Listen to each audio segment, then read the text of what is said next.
आज जब कुछ लोग हिंदू धर्म और शक्तियों पर ज्ञान दे रहे हैं तो उनसे मेरे कुछ सवाल हैं शक्ति स्वरूप को लेकर।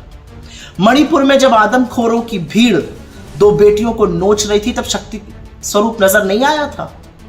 कानपुर में जब दो नाबालिग बेटियों के शव लटके मिले तब शक्ति स्वरूप नजर नहीं आया। हाथरस की हैवानियत में जब बच्ची को 2:30 बजे रात को जला दिया गया तब शक्ति स्वरूप नजर नहीं आया। कुलदीप सिंह सेंगर ने जिस बच्ची का बलात्कार किया और दोषी पाए गए शक्ति स्वरूप नजर नहीं आया। क्या शक्ति स्वरूप रामदुलार गोंड ने जिस नाबालिग बच्ची का यौन शोषण किया उसमें नजर नहीं आया? क्या शक्ति स्वरूप उस बच्ची में नजर नहीं आया जिसका यौन शोषण चिन्मयानंद ने किया?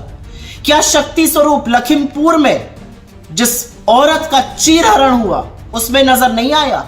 क्या शक्ति स्वरूप अंकिता भंडारी में नजर नहीं आया जिसके साथ यौन शोषण के लिए जबरदस्ती की गई और उसके बाद उसकी हत्या बीजेपी के नेता के बेटे ने कर दी? शक्ति स्वरूप उन बेटियों में नजर नहीं आया आपको जिन्होंने इस देश का मान बढ़ाया पर उनको बूटों के तले रौंदा गया और आप आरोपी को संरक्षण देते रहे? और आज भी एक के बाद एक अश्लील विभत्स वीडियो जो आपके नेताओं के आपके सांसदों के सामने आ रहे हैं उसमें बेटियों का शक्ति स्वरूप नजर नहीं आ रहा है। अरे आपका पूर्व मुख्यमंत्री पॉक्सो का आरोपी पाया गया, 17 साल की बेटी के साथ यौन शोषण की बात, तब शक्ति स्वरूप नजर नहीं आया। शक्ति स्वरूप की बात तब कीजिएगा जब इन बेटियों के गुनाहगारों को सजा दीजिएगा, उनको संरक्षण नहीं दीजिएगा।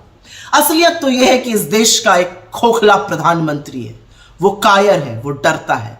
उसके रिमोट के पीछे जो शक्तियां उसको संचालित करती हैं, जब उसकी कलई राहुल गांधी ने खोल दी तो ये बौखला गए, घबरा गए और उसके बाद दुष्प्रचार करने लगे।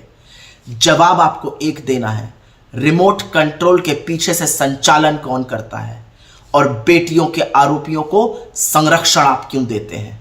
शक्ति पर बात तब कीजिएगा जब इन दो सवालों का जवाब दे पाइए, वरना बैठ जाइए, क्योंकि पिछले 10 सालों में इस देश में शक्ति स्वरूपाओं के साथ जो हुआ है वो पूरा देश जानता है। आपका रिपोर्ट कार्ड यह है कि इस देश में हर घंटे 4 बेटियों के साथ बलात्कार हो रहा है। बोलने की हिम्मत है आपकी?